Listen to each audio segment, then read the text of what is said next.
Well, good evening, everybody. This is Nate G, along with Dr. Doug Lisle with the Beat Your Genes podcast. Dr. Lisle, how are you doing today? Good. Good to see you again. Excellent. Okay, today's show is called What Will the Future Look Like? And I titled it What Will the Future Look Like? Because a couple of weeks ago, Dr. Lisle, you and I were talking on the phone, and I just casually asked you, well, what do you think what will human life look like in 1,000 years? And as you do, I was hoping that you'd say that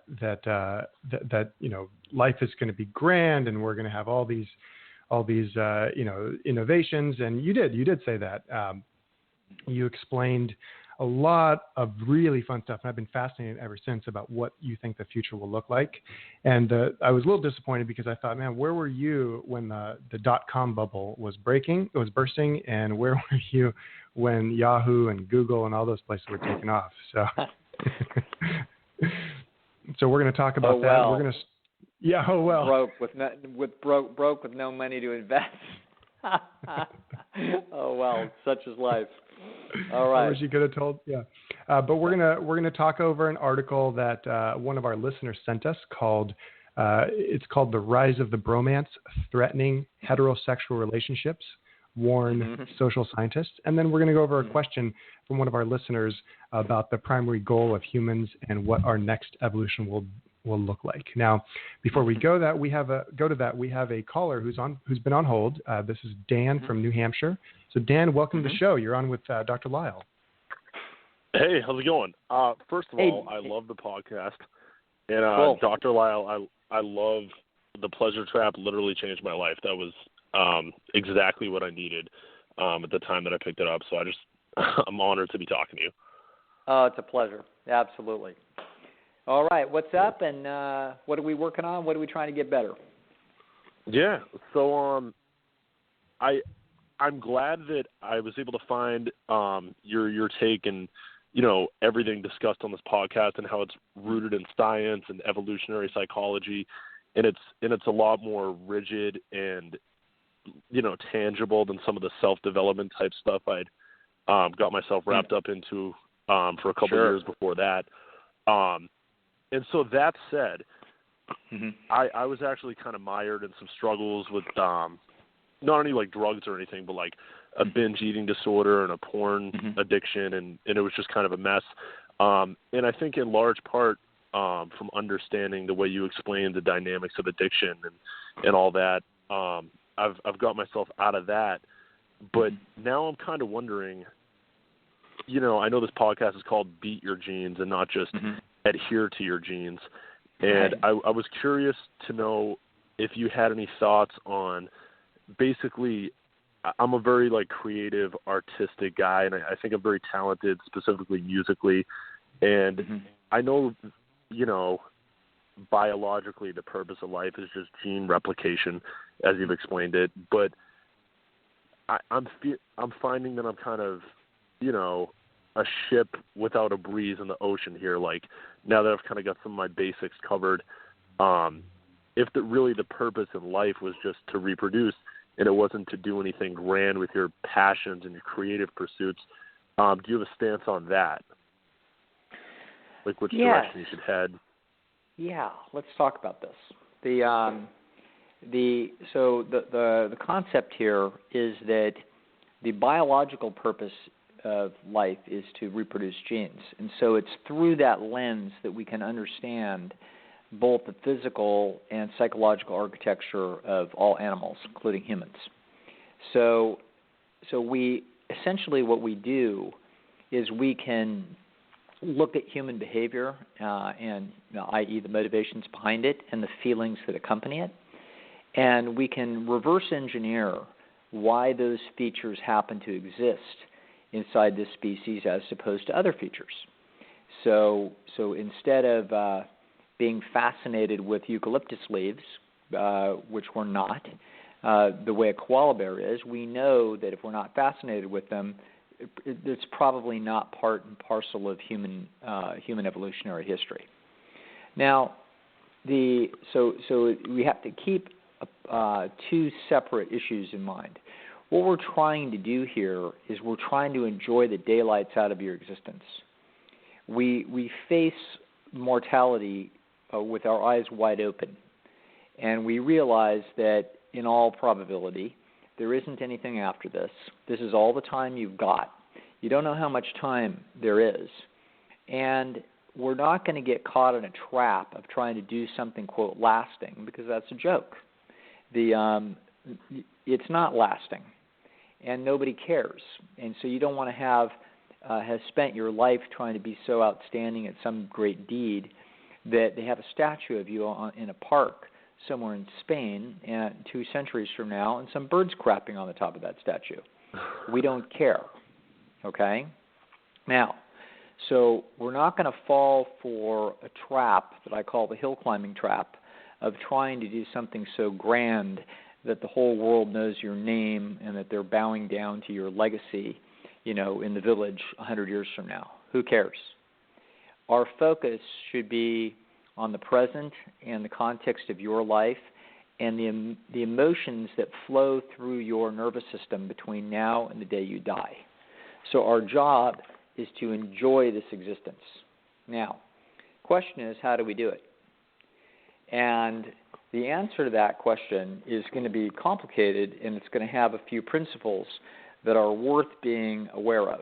And one of those is that your engineering is going to be part and parcel of this, in the sense that many of the things, the way you were engineered to enjoy things is largely the fact that if you did those things with gusto, they resulted in more genes being reproduced. So when you have a feeling about wanting to do something grand and do something brilliantly well, there's nothing in principle wrong with that, and in fact, it's part of your design. And what you're trying to do is you're trying to actually figure out an ecological niche in the marketplace of human enjoyments and human values. In other words, people enjoy arts, they enjoy dancing and singing and storytelling and et cetera. New art form in early 20th century was movies. And so they're going to there's certain things that human beings enjoy, and they also, not surprisingly, people enjoy creating them. So they are not only consumers of these arts, they are also producers of the arts, and they like both sides of it.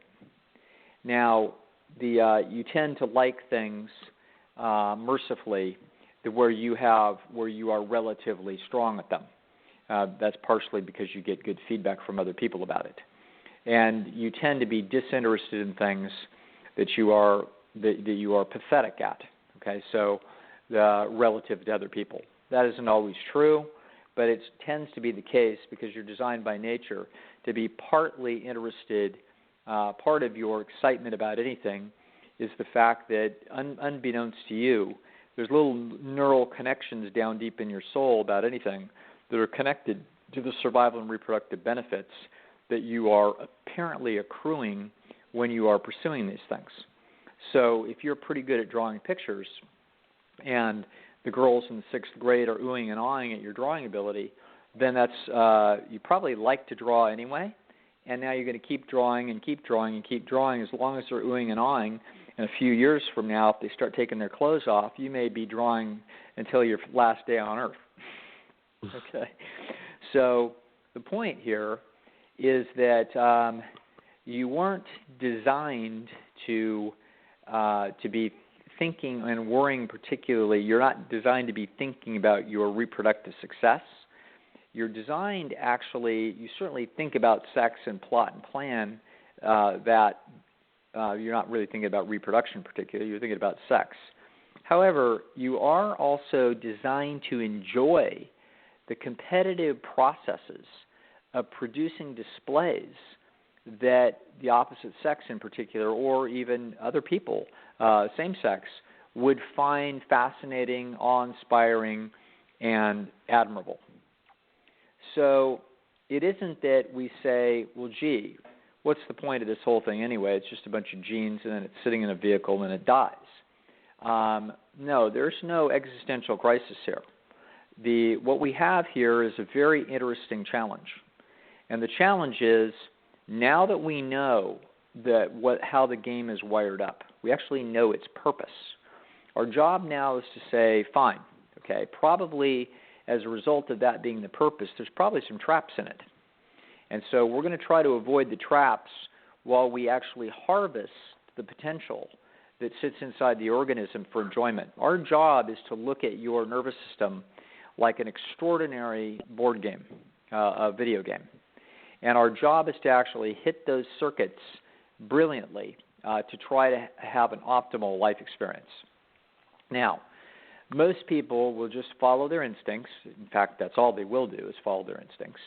And that's fine, no problem. And depending upon what set of cards life deals to them, they will pretty much do a so-so job of playing those cards.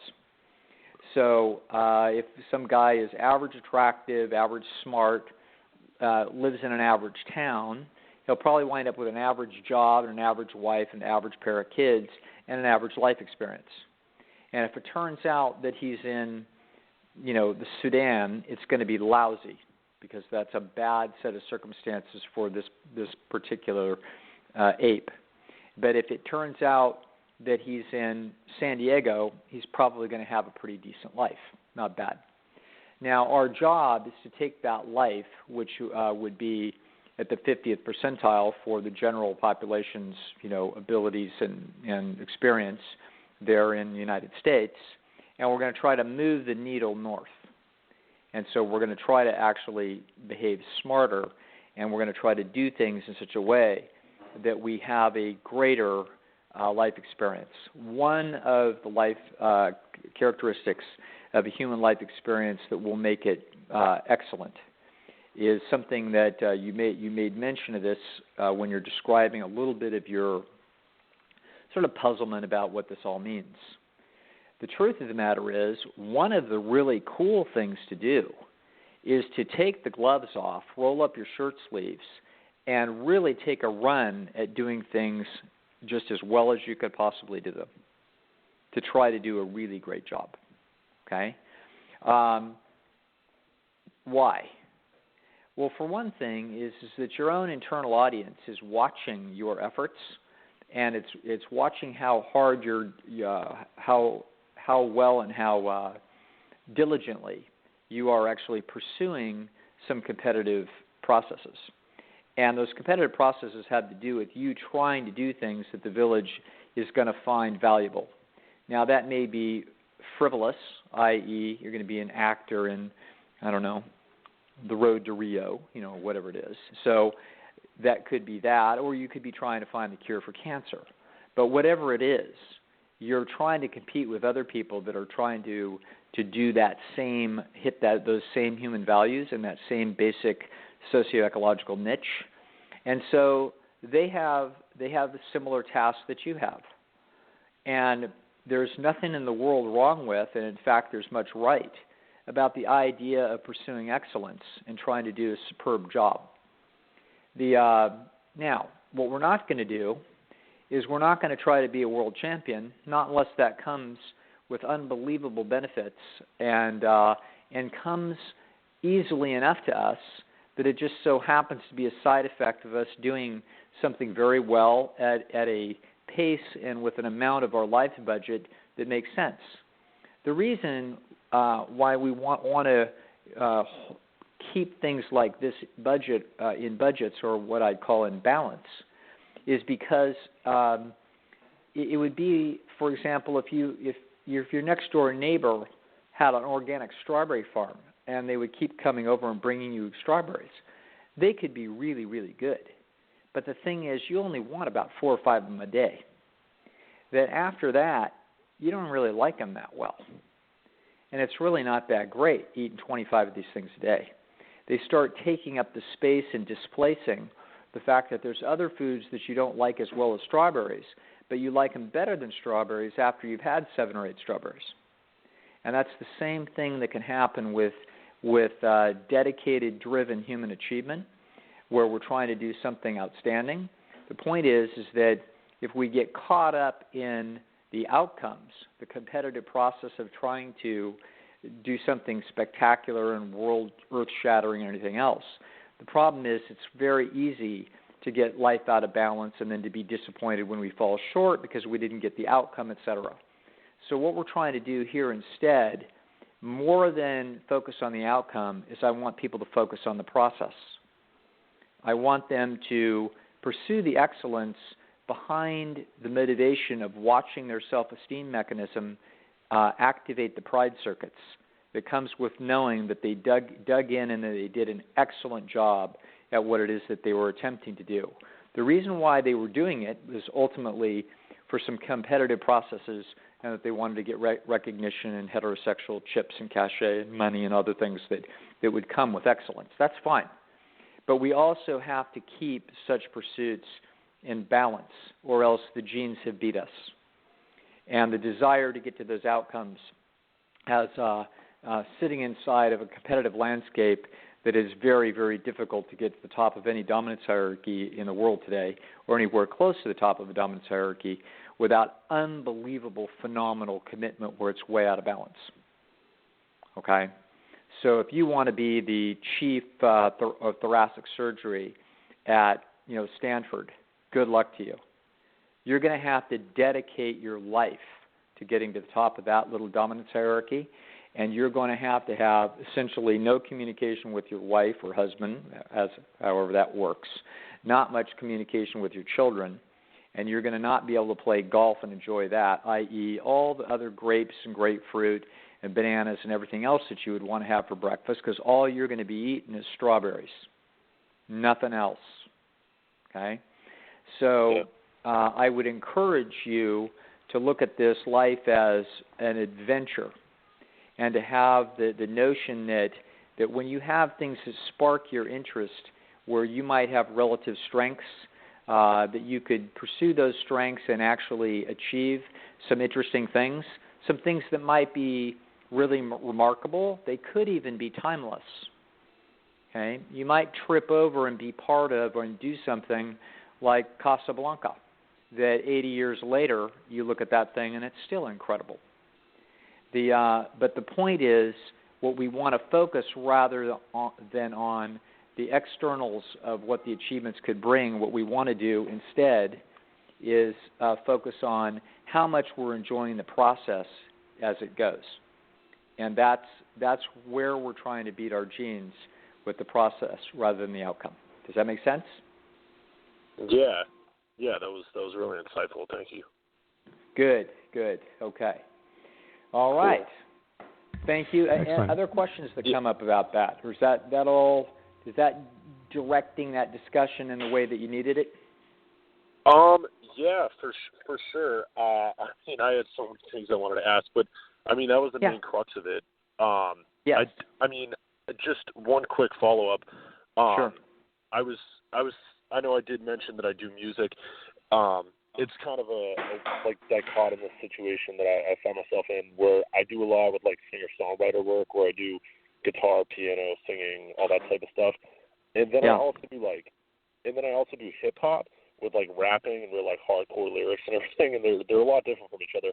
And I find that I just happen to be in a position where I could make some contacts locally to some pretty important people in the hip hop game, and it's something I like doing. And I think I'm equally skilled at either of those, different genres. But I think the singer-songwriter stuff is more of who I am.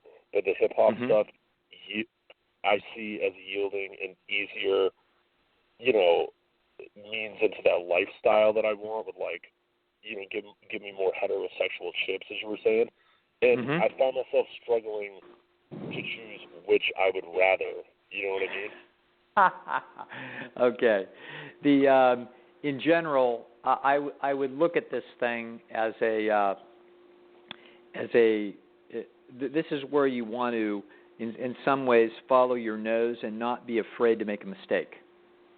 So if there's opportunities that could close with your hip-hop issue, for example, that if there's a set of social dynamics that are taking place that the singer-songwriter will never close. You could be a singer-songwriter when you're 83. Just ask Joni Mitchell. Okay, so but if there's a set of social dynamics that open a window of something that's interesting and fun and could be lucrative, et cetera, then there's really no reason not to be open to that experience and see where it leads. If it leads to more or less nowhere in 6 or 8 months or a year or something, or however long it lasts, then the other avenue is never going to leave you. It's always there. So there's nothing in the world. What's your age? 26. Yeah. This is a time of life to take big chances and to expand your horizons, do wacky things, essentially try to do things that are far outside the box, things that you probably won't be doing when you're 46. Because what you want to do is you want to essentially, if you have a little cockroach that's trying to optimize his behavior in a square meter of territory, if that little cockroach stays within that square meter and just lives its whole life there, it's going to be really good at knowing every little bump and every little hole and every little aphid that lives in that square meter. But it won't have necessarily optimized its life experience, because it might have been smarter to actually go 3 meters by 3 meters and to walk all over a landscape that's 9 square meters instead of 1 square meter and spend half your life figuring out what on earth the landscape looks like, and then have the second half of life basically honed in on this is the place of the landscape where I'm going to live, okay? And this is what it is that I'm going to do, because now I've surveyed the landscape. So when you're in your 20s, you are absolutely still surveying the landscape, and my attitude would be bold and adventurous at that time in your life, and expand your landscape, expand your horizons, and just be a sponge to soak up and learn and experience.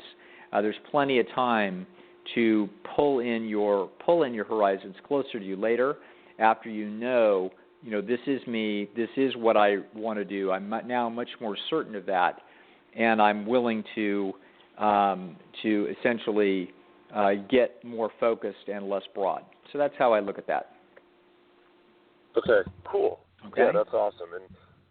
And I think that's definitely a thing I find myself struggling with too, is not wanting to cut bait with all the different pursuits, the singer-songwriter, the hip-hop. I'm also really into fitness and have been spending some of my time trying to learn about that so that I could be a personal trainer. And then I'm trying to learn videography and photography, and it kind of harkens back to something I learned in a book about meditation, actually, which was, we are monotasking kind of creatures, and if you try to pursue many things at once, you're probably just going to do a mediocre job at all of them instead of honing in on one and doing a really great job at it. And it's just, I'm finding it hard to cut bait with any one of those things in case it's the wrong thing to cut bait with. You know what I mean? Yeah, and my attitude towards this is to, like I said, at 26 and for a while into the future, the way to be is to not be worried about honing in and achieving your optimum capabilities in some narrow domain. That for all we know, what will percolate inside that head are potentially, you need cross-pollination to different kinds of goals where you're learning different kinds of things as long as they're interesting. And so there is no way for you to know what you may be learning as you follow your own gut into things that are interesting, about how this comes together for you 5 years from now or 10 years from now in a unique solution, in a unique amalgam of little bits that come together in some new kind of goal or interesting thing. So yeah, I'm never up for young people getting very narrow and focused. If they happen to be that way personality-wise, and it turns out that by God, ever since they were 13 years old, they want to be an anesthesiologist, then go for it, kid. But there's a very good chance, and that you sound more adventurous and right-brained and varied interests. This is fine, and so keep your eyes open, keep your horizons wide, and continue to learn, and then you let events and demands and the internal sense of a need for balance and shifting of resources and time and attention, you let that dictate the flow, but don't be shutting down horizons really for any other reason than it makes sense and that you need to. Okay? Yeah. All right, cool. Okay. I really appreciate that and all the work that you've done, and I can't say it enough. I'm so thankful for the Pleasure Trap in this podcast. So I'm happy you guys keep doing it every week. Great. Excellent. Thanks, Dan. Thanks for calling. Yeah, thanks, Dan, very much for the call. And as any listeners listening, the title of the show is a little bit different than the topic we took, but that's not a problem. That's what we're here for. Callers will always take priority over the topic that I named the show on. It can always be changed. So we've got no problem with that. Speaking of which, right. Dr. Lisle, we've got another caller on hold, so we're going to take this call here. Okay. Caller, what's your name? Where are you calling from? Hey, this is Steven. I'm calling from Ohio. Got it. Steven, welcome to the show. Thanks. Fire when ready. All right. What's up, Steven? What's going on? Oh, yeah. My question was kind of like a two-part question. The first part is, do you think I hear a lot, that leaders are made and not born, and I want to know your thoughts on that, and then also your thoughts on the growth mindset, the Carol Dweck stuff, like the fixed mindset versus growth mindset, because I know you guys it's typically nature versus nurture on the show, and I just wanted to get your perspective. Right. Very good questions. Okay, so the first thing about leaders being born or made. Let's back up and take a first pass at what it is that anybody's speculating about and what they're thinking. If you strip this down, what you're really asking is, is leadership a skill or is it a personality? And the truth is it's going to be some of both, okay? It's mostly going to be personality. So it's going to be mostly born. And so that question has been asked through the centuries, and until recently, unless you are informed by a subsection of psychology that we call behavior genetics. So if you've listened to this podcast or you have somehow miraculously landed in a university class where the professor actually knows the facts and has the guts to say what they are, if you actually know that, then you know that the human personality is dominated by the individual differences in people is dominated by the genetics, by their genetics rather than their upbringing. Now, so that being the case, we would understand that to the extent that the demands of leadership are associated with or excellence in leadership is going to be associated with personality traits, then to that extent, that issue is going to be genetics. So genetics, and it's going to turn out that leadership issues are going to be standard human dynamics issues, and so therefore genetics are going to dominate the show, absolutely. Now, that doesn't mean that would also be very much akin to the following, that genetics dominate athletics, without a doubt. So when they look and try to select draft choices in the NBA, they want to see what the person's span is from fingertip to fingertip. They want to see how high the person can jump. They want to see how fast they can run 60 feet, etc. So they have a bunch of objective parameters that are in genetics, and they also want to know how strong they are and what their height and their weight is and their age. And they've got pretty soon they're going to be able to assay the people's genes and just find out. But the bottom line is what they are looking for is genetic parameters. They know that those genetic parameters are extremely predictive of people's success at that sport.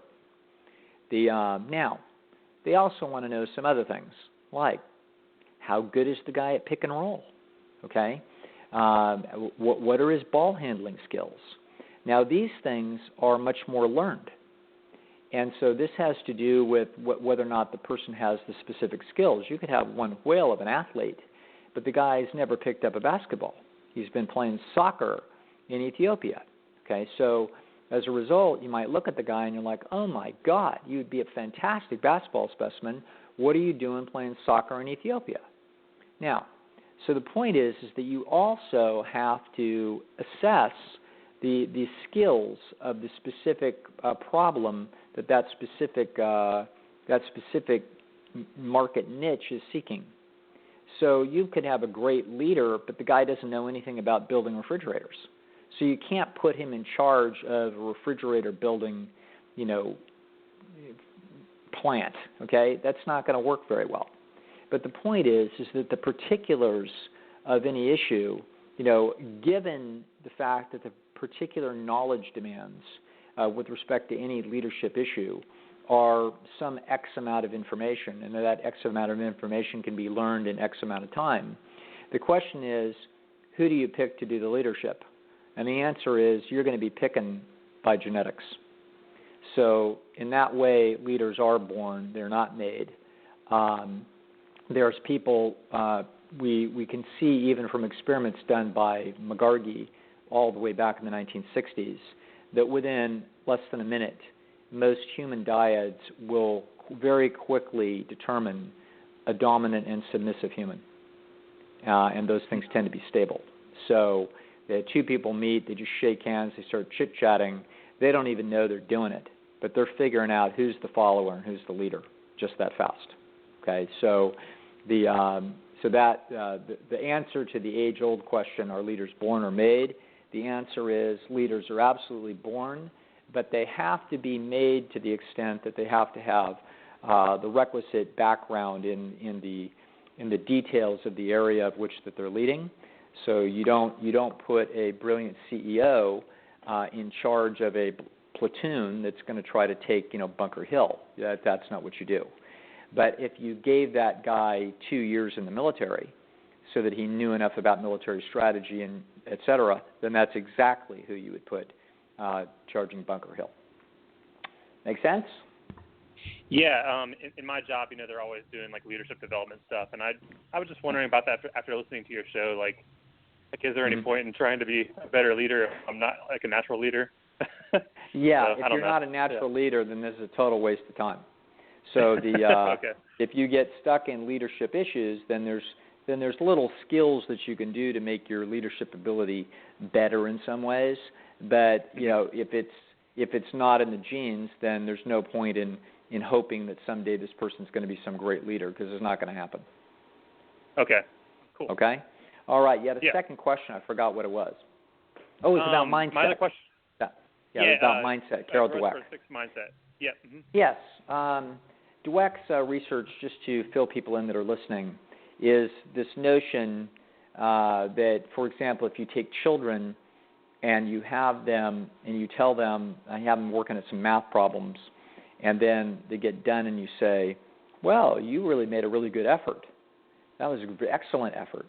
Then it's going to turn out that when you give them some more math problems, they're going to work very hard at those math problems. This is what she calls a growth mindset. If you take that kid's set of answers and you say, wow, you're really brilliant. You're fantastic at math. If you then give them a set of new math problems that are maybe a little tiny bit tougher, they won't try. And they will not want to do it. If you say, would you like to try these? You don't have to, but if you'd like to, they won't do it. And the answer, for the reason that she gives, is this is what they have called, what she's going to say, that's called a fixed mindset. In other words, we've given them a mindset that you have a certain level of abilities versus you have a flexible type of abilities that could grow. Now, Dweck actually does not understand the dynamic of her own studies. These studies are interesting. They're actually very interesting. And they always work because she has identified a dynamic accurately. In other words, she's incorrectly understanding that this is a, quote, mindset, and that it's either fixed or growth mindset. What she's identified is what I have talked about is called the ego trap. And so in order to understand that, you have to you have to understand quite a bit more about psychology than Dweck is actually bringing to the table here. So you have to understand that human beings are designed to seek esteem, and that if you give them cues that they have been given more esteem than they believe that they deserve, then this causes a cost-benefit analysis to tell that informs them that they are better off not trying something that it looks like they might not be able to do. And so this stops their motivation.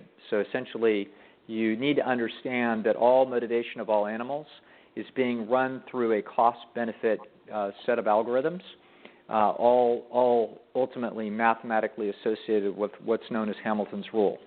So this is all being derived by the cost-benefit that's involved here is all being directly related to what we're going to call gene survival. So this, just to pound the point home, Dweck doesn't know any of this. So Dweck has correctly identified a dynamic in human motivation, but actually has no idea why it exists. So this is so mindset is a cool thing to read. If you read 50 or 60 pages of it, it will then soon become repetitive. She even at one point says, "Oh, this is all about ego, and you got to stop that." She actually doesn't know what it is, and she's essentially lecturing people and saying, "Don't do this to these kids. Don't do it to yourself. Don't do it to your friends." She's recognizing that this issue of she calls it fixed mindset, but actually what it is it's over rewarding people with esteem above the level of their belief in what it is that they could be capable of doing. So it turns out that if you gave, quote, what you would call fixed mindset feedback to people where it was actually below the level of what it is that they're capable of doing, it wouldn't stop their motivation at all. They would actually be insulted if you then gave them a bunch of easy math problems and said, "Yeah, do you want to do those?" They would. Okay? It would have to be where the inference was we had over-rewarded them with status for the ability. Then they would stop behind the cost-benefit analysis. So this, I have articulated this on my website at esteemdynamics.com and also on this podcast. That's actually the dynamic that Dweck has identified, and her empirical work is excellent, and it's a pure, beautiful one demonstration after the next of exactly what we've analyzed here. Okay? Okay. Very good. Thanks, guys, for the show. Excellent. Yeah, thank you very much for the call. If All anyone right. wants to listen to that audio clip, it's at esteemdynamics.org. All right, so let's see, we're 35 minutes we're talking in. about the future. The we got future, a few yeah. minutes Do you to talk want about the to future. table that and just do a show with it next week? I don't know if we want to try to cover the future in 10 minutes. Yeah, maybe not. Do we have we got any lurking questions around? Yeah, let me pull a couple up. I Okay. take a look at everybody's questions, and in this particular case, we had a couple of questions that struck my fancy about the future, so I put them in. So let's see. Actually, this is a really funny little show somebody sent me just a few hours ago. The staff at the other show called This American Life, it's a national broadcast, it's a national radio show, like a podcast, and what they did was they all had their testosterone measured. Yeah. And then they decided before they got the results, they were going to rate each other who they thought had more testosterone than everybody else. And it was half girls, half guys. It was a really interesting thought. And this listener wanted to know if you could listen to it and then respond to it. So I'll send it to you and see if you want to listen to it. But the results were actually pretty funny. It was really, really interesting to see how they were quite accurate on the females, but there was a gay guy who they thought he'd have the lowest because he's gay, and there was another guy who got into a lot of fights and played a lot of sports, and they thought he'd have the highest testosterone, but it turns out it was the complete opposite. The gay guy had the highest, like twice more than the next level, the next guy. Yeah. And the guy who got in a lot of fights. Yeah. Right. Yeah. So so it's not going to be so simple as just measuring levels within a population. It's going to turn out that these are going to be statistically useful if we're looking at at a lot of people in large numbers, but it's going to be only a fairly modest correlation coefficient measuring in between. What we're going to find probably, and this is probably quite easy to demonstrate and is probably true, is that within a subject, if you did something to raise that person's testosterone level, you would see it in their behavior. Okay? Oh, I see what you're saying. That's how that's going to work. So but the general, this is like cholesterol levels. You could run very high cholesterol levels and be extremely healthy because you just might run high cholesterol levels. But if your cholesterol levels raise substantially, the way that would have happened is you started eating a lot more animal food, and now we're going to start to see, we can start to see evidence of, cardiovascular distress. So that's how that's going to work. So just because there's a lot of people out there that thinking that their cholesterols are 140 and that they're safe, they're not even remotely safe.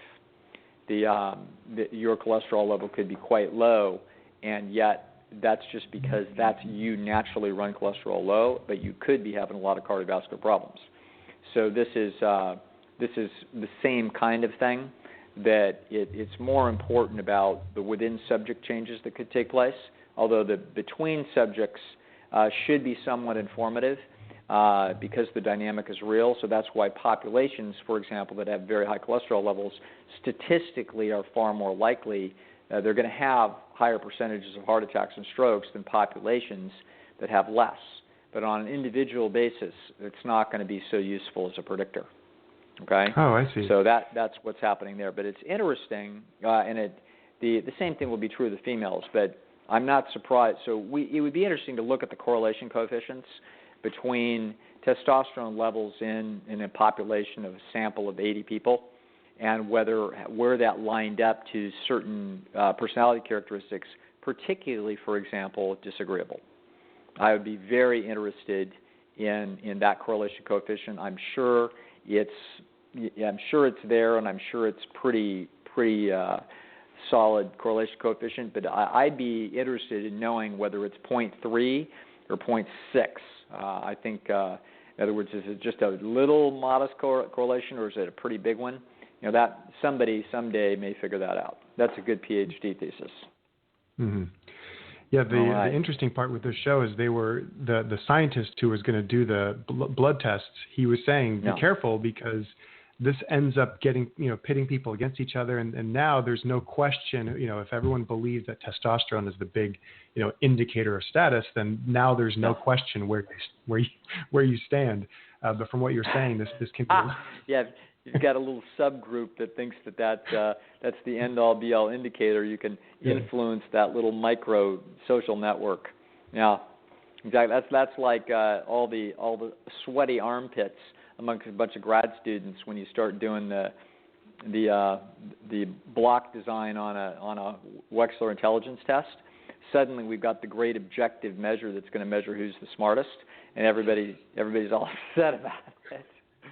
When all we're talking about is a measure that's a modest correlation with anything.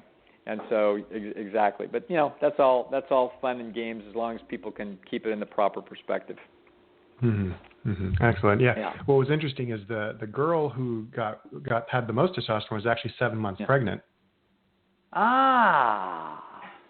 That's very interesting. Yeah. So that who knows? There's all kinds of cascading hormone processes that are going on, and we don't know why. And that could be a male child, and she could be androgenizing a male child for all we know. So I don't know how that works. Very interesting. Yeah, it was interesting to hear the hosts just talk about, it's going to be Julie because she's always very bossy and dominant and is always telling everybody what to do. There was no question about it. Turned out to be true. So the correlation coefficient is positive. We just don't know how positive. That's what it is. Okay. And so do you know anything about testosterone in gay men? Or do the gay men, do you know if they have more testosterone on average, or is that known? I do not know. I think that's a great question. I can't believe that it's not known, because it should be known.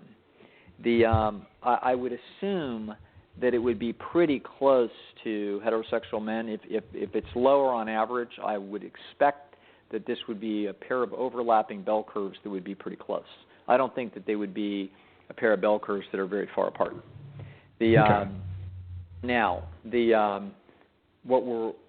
What's going, and it could be that the differences in gay and straight men may not even exist as adults, but in fact may be only relevant when the brain is in process of development in utero. And so that very likely, we actually know that that's involved.